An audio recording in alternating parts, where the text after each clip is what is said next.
메시지 성경 빠른 통독. 오늘 말씀은 누가복음 23장 26절부터 요한복음 개요 1까지입니다. 십자가에 못 박히시다. 그들이 예수를 끌고 가다가 마침 시골에서 올라오던 구레네 사람 시몬에게 십자가를 지워 예수의 뒤를 따르게 했다. 큰 무리가 뒤를 따랐고 여자들도 함께 따라가면서 슬피 울었다. 예수께서 여자들을 돌아보며 말씀하셨다. 예루살렘의 딸들아, 나를 위해 울지 마라. 너희와 너희 자녀들을 위해 울어라. 사람들이 이렇게 말할 날이 올 것이다. 임신하지 못하는 여자는 복되다. 아이를 낳아보지 못한 태는 복되다. 젖을 먹인 적 없는 가슴은 복되다. 그때 사람들이 산에다 대고 우리 위로 무너져 내려라 하고 언덕에다 대고 우리를 덮어버려라 하고 외칠 것이다. 사람들이 살아있는 푸른 나무에도 그렇게 하는데 말라버린 나무에는 어떻게 할지 상상이 되느냐. 다른 제수 두 사람도 사형을 받으러 예수와 함께 끌려갔다. 해골 언덕이라는 곳에 이르러 그들이 예수를 십자가에 못 박았다. 두 제수도 하나는 그분 오른쪽에 다른 하나는 왼쪽에 못 박았다. 예수께서 기도하셨다. 아버지, 이 사람들을 용서해 주십시오. 이 사람들은 자기들이 무슨 일을 하는지 모릅니다. 그들은 주사위를 던져 예수의 옷을 나눠 가졌다. 사람들이 거기 서서 예수를 구경했고 주모자들도 비웃으며 말했다.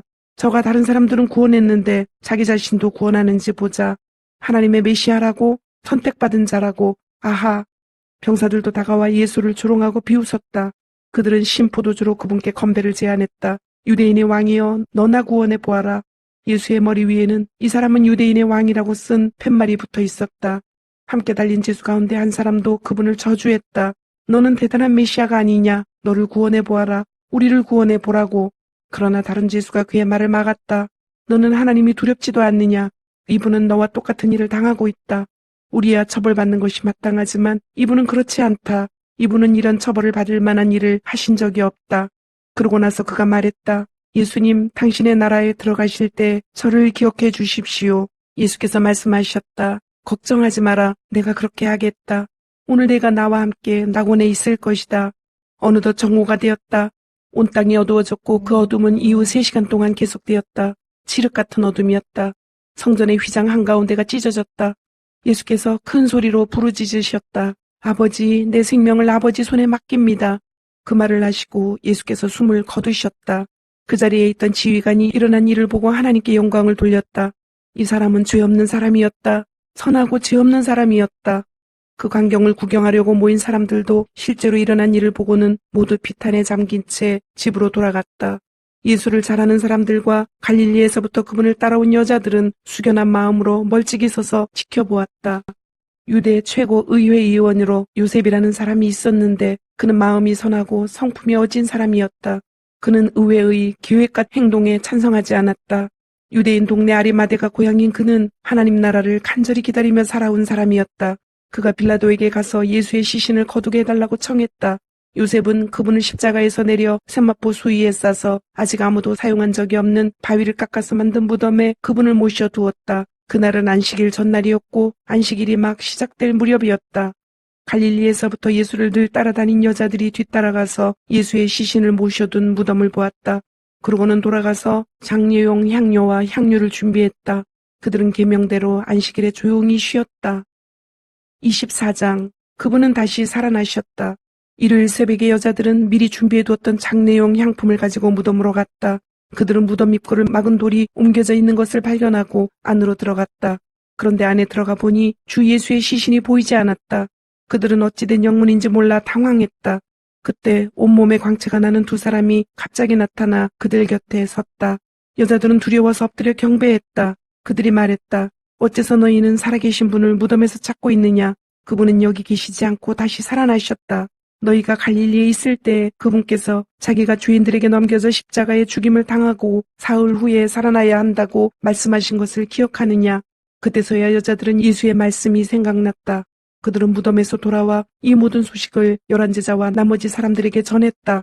막달라 마리아와 요한나와 야고보의 어머니 마리아와 함께 있던 다른 여자들이 사도들에게 계속 이야기했으나 사도들은 그들의 말을 한마디도 믿지 않았다. 그들은 여자들이 지어낸 말이라고 생각했다. 그러나 베드로는 벌떡 일어나 무덤으로 달려갔다. 그가 몸을 구부려 안을 들여다보니 보이는 것이라고는 수위가 전부였다. 그는 이상하게 여겨 고개를 저으며 돌아갔다. 엠마오 가는 길. 바로 그날에 그들 가운데 두 사람이 예루살렘에서 11km쯤 떨어진 엠마오라는 마을로 걸어가고 있었다. 그들은 그동안 일어난 모든 일을 되돌아보며 깊은 대화를 나누고 있었다. 그들이 한참 묻고 말하는 중에 예수께서 다가오셔서 그들과 함께 걸으셨다. 그러나 그들은 그분이 누구신지 알아보지 못했다. 예수께서 물으셨다.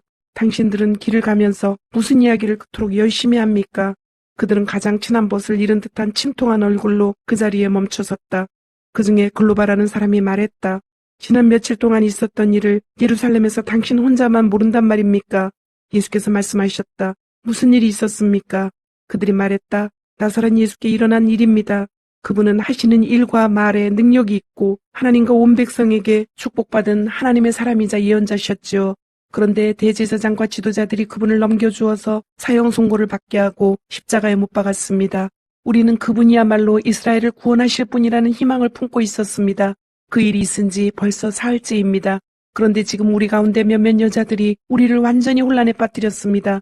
오늘 아침 일찍 그들이 무덤에 갔는데 그분의 시신을 찾을 수 없었다고 합니다. 그들이 돌아와서 하는 말이 자기들이 천사들의 환상을 보았는데 천사들이 예수께서 살아계시다고 했다는 겁니다.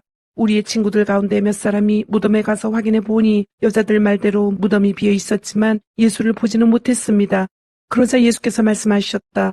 당신들은 머리가 둔하고 마음이 무딘 사람들이군요. 어째서 당신들은 예언자들이 말한 모든 것을 단순하게 믿지 못합니까? 당신들은 이런 일이 일어나야 한다는 것과 메시아가 고난을 겪고서 자기 영광에 들어가야 한다는 것을 알지 못합니까? 그러고 나서 예수께서는 모세의 책들로 시작해 예언서를 전부 살피시면서 자신을 언급한 성경 구절들을 모두 짚어주셨다. 그들은 자신들이 가려던 마을 어귀에 도착했다. 예수께서 계속 가시려는 듯하자 그들이 간청했다. 우리와 머물며 함께 저녁을 드십시오. 날이 저물어 저녁이 되었습니다. 그래서 예수께서 그들과 함께 들어가셨다. 예수께서 그들과 함께 식탁에 앉으셔서 빵을 들어 축복하시고 떼어서 그들에게 주셨다. 그 순간 그들의 눈이 열렸다. 깜짝 놀라 눈이 휘둥그레진 그들이 예수를 알아보았다. 그러나 그 순간 예수께서 사라지셨다. 그들이 서로 말을 주고받았다. 그분이 길에서 우리와 대화하며 성경을 풀어주실 때 우리 마음이 뜨거워지지 않았습니까? 제자들 앞에 나타나시다. 그들은 한시도 지체하지 않고 일어나서 곧장 예루살렘으로 돌아갔다. 가보니 11제자와 친구들이 함께 모여 이야기하고 있었다. 사실이다. 주님께서 살아나셨다. 시몬이 주님을 보았다. 이어서 그 두 사람도 길에서 있었던 일과 예수께서 빵을 떼실 때 자기들이 그분을 알아본 일을 모두 이야기했다. 그들이 이런 이야기를 하고 있는데 예수께서 그들 앞에 나타나 말씀하셨다. 너희에게 평안이 있기를. 그들은 자기들이 유령을 보고 있는 줄 알고 잔뜩 겁을 먹었다. 예수께서 그들에게 말씀하셨다. 당황하지 마라. 그리고 이 모든 의심에 휩쓸리지도 마라. 내 손을 보고 내 발을 보아라. 정말로 나다. 나를 만져보아라. 머리부터 발끝까지 나를 잘 보아라. 유령은 이런 근육과 뼈가 없다. 이렇게 말씀하시며 그들에게 자신의 손과 발을 보여주셨다. 그들은 자기 눈으로 보면서도 여전히 믿을 수가 없었다. 너무 좋아서 믿기지 않았다. 예수께서 물으셨다. 여기에 먹을 것이 좀 있느냐? 그들은 요리해 둔 생선 한 토막을 그분께 드렸다. 예수께서는 그것을 받아 그들이 보는 앞에서 드셨다. 너희는 증인이다. 예수께서 말씀하셨다. 내가 너희와 함께 있을 때 나에 대해 기록한 모세의 율법과 예언서와 시편의 모든 것이 이루어져야 한다고 말했다. 예수께서는 계속해서 그들이 하나님의 말씀을 깨닫도록 이해력을 넓혀주시고 성경을 어떻게 읽어야 하는지 설명해 주셨다. 그분께서 말씀하셨다. 너희가 아는 것처럼 이렇게 기록되어 있다. 메시아가 고난을 겪고 사흘째 되는 날에 죽은 자 가운데서 살아나며 죄 용서를 통한 전적인 삶의 변화가 이곳 예루살렘에부터 시작해 모든 민족에게까지 그분의 이름으로 선포될 것이다. 너희는 그것을 보고 들은 첫 증인들이다. 이제 이 다음부터가 매우 중요하다. 내 아버지께서 약속하신 것을 내가 너희에게 보내주겠다. 너희는 그분이 오셔서 위로부터 오는 능력을 입을 때까지 이 성에 머물러 있어라. 예수께서 그들을 데리고 성에서 나가 베다니로 가셨다. 예수께서 손을 들어 그들을 축복하시고 그들을 떠나 하늘로 들려 올라가셨다. 그들은 무릎을 꿇고 그분께 경배하고 터질 듯한 기쁨을 안고 예루살렘으로 돌아왔다. 그들은 하나님을 찬양하면서 모든 시간을 성전에서 보냈다. 아멘, 아멘. 요한복음은 21장으로 말씀이 육신이 되어 오신 그리스도, 예수님께서 탄생하신 BC 4년에서 십자가 부활 승천하신 AD 30년까지의 기록입니다.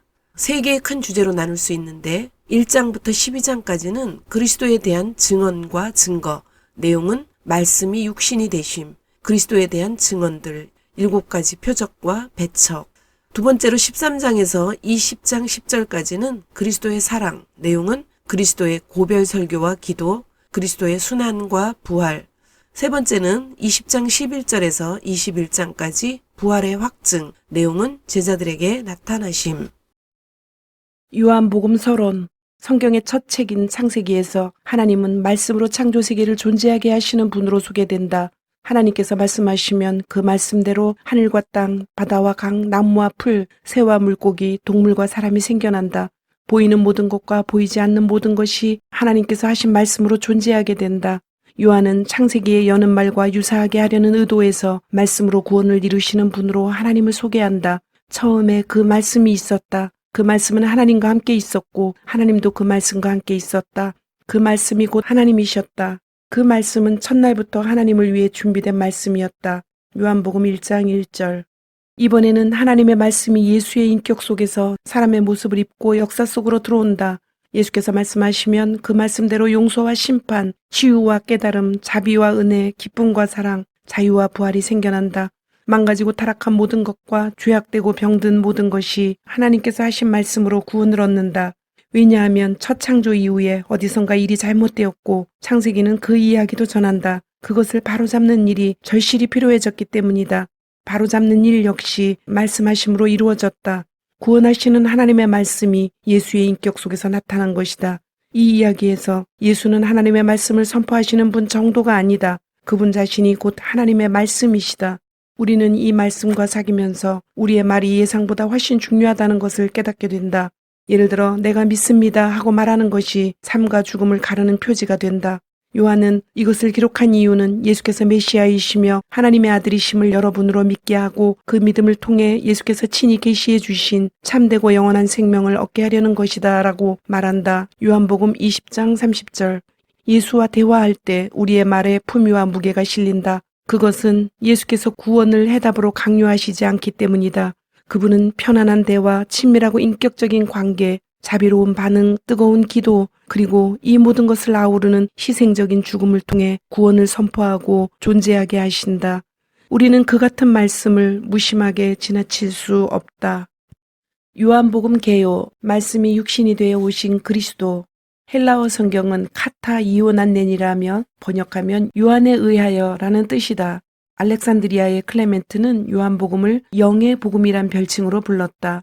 기록자, 요한복음에서는 기록자를 직접 밝히지는 않지만 전통적으로 예수님의 12제자 중 예수님의 품에 누운 인물로 간주되는 요한으로 본다. 요한이라는 이름의 의미는 여호와의 사랑하는 자이다. 그의 아버지는 세베대이며 어머니는 살로메, 형제는 야고보이며 직업은 어부이다. 그는 베드로, 야고보와 함께 12제자의 대표로서 예수님 생애의 중요한 장면에 동행하며 예수님께서 십자가상에서 어머니를 요한에게 부탁하셨고 그리스도의 승천 후에 야고보, 베드로와 함께 예루살렘 교회의 기둥들 중에 하나이다. 갈라디아 2장 9절. 그는 우레의 아들이라는 의미의 보아너게로 불릴 정도로 과격한 성격의 소유자이다. 요한은 복음을 전하다가 밤모섬에 유배되었으며 예수님의 12제자 중 유일하게 자연사한 인물로 요한 1, 2, 3서와 요한계시록을 기록했다. 요한은 이를 본 자가 증언하였으니 이 증언이 참이라라는 두 번의 언급을 통해서 기록자가 요한 자신임을 밝히고 있다. 요한은 요한복음 및 요한계시록을 기록했다. 요한은 요한복음 및 그의 서신 속에서 자신을 예수가 사랑하시는 제자라고 부르고 있으며 사랑이라는 단어를 자주 사용한다. 기록 배경.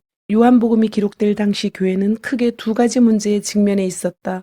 대외적으로는 도미티아누스 황제의 통치 기간에 있었던 황제 숭배 문제였다. 내적으로는 교회 안에 들어온 이단의 문제였다. 도미티아누스는 베스파니아누스의 아들로서 AD 81년에 황제가 되었다. 그의 황제 등극은 로마 제국 안의 화산 폭발과 지진 등의 재난과 함께 시작되었다. 그는 자기 자신을 신격화하였으며 AD 83년에 자신의 아들이 죽자 그 아들을 신으로 선포하고 아들의 어머니인 자기 부인을 여신으로 삼았다. 이와 같은 황제 숭배는 AD 85년부터 로마 제국 전역에 강요되었다. 요한이 사역을 하고 있던 에베소에는 황제 숭배를 위한 신전이 세워졌으며 이를 거부하는 기독교인들을 향한 박해가 시작되었다. AD 70년을 전후하여 대부분의 사도들과 교회의 지도자들이 순교를 당했다. 모 교회로서 그 역할을 감당하던 예루살렘 교회는 멸망했다. 이러한 상황 속에 에베소는 새로운 교회의 중심지가 되었다. 디모데와 누가 그리고 사도 요한을 통해 에베소는 모교회의 역할을 감당하게 되었다. 요한은 에베소에서 많은 제자들을 세웠으며 순회 설교자를 각 지역에 파송하여 복음을 전파하도록 하였다. 하지만 복음의 전파와 함께 이단의 문제가 교회 안에 대두되었다. 그것은 당시 로마 사회에 유행했던 영지주의였다. 영적인 것은 선하고 육적인 것을 악하다고 여기는 영지주의는 예수 그리스도의 인성을 부정하게 된다. 이러한 이유로 요한복음은 당시 영지주의의 영향 아래 그리스도의 영적인 부분에 대한 강조도 있지만 반면에 성육신하여 인간이 되신 예수 그리스도의 인성을 강조하는 이유가 된다. 기록연대. 요한복음에 대한 정확한 기록연대는 알 수 없지만 전통적으로 요한복음은 사복음서 중 가장 늦게 기록된 복음서로 인정되고 있다. 또한 요한의 문서 가운데서는 가장 먼저 기록된 것이다. 요한계시록은 도미티아누스 황제에 의하여 AD 95년, 96년에 반모섬에 유배되어 기록되었고 요한서신에는 황제 숭배 문제가 언급되고 있는 반면에 요한복음에는 이러한 문제들이 나타나고 있지 않다. 또한 AD 70년에 예루살렘 멸망에 대한 언급이 없다. 그러므로 AD 70년 이후에 기록된 것으로 볼 수 있다. 하지만 요한복음에 나타나는 영지주의 이단의 문제는 골로새서, 베드로후서, 유다서에서 나타나는 초기 영지주의보다 발전한 형태를 보여준다. 그러므로 본서는 유다서가 기록된 AD 80년 이후 요한서신이 기록된 AD 90년 이전에 기록된 것으로 본다. 주님, 오늘도 말씀을 주심을 감사드립니다. 주신 말씀대로 오늘 하루도 주님의 모습을 닮아가며 말씀대로 순종하며 살도록 은혜와 용기를 주옵소서. 예수님의 이름으로 기도드립니다. 아멘.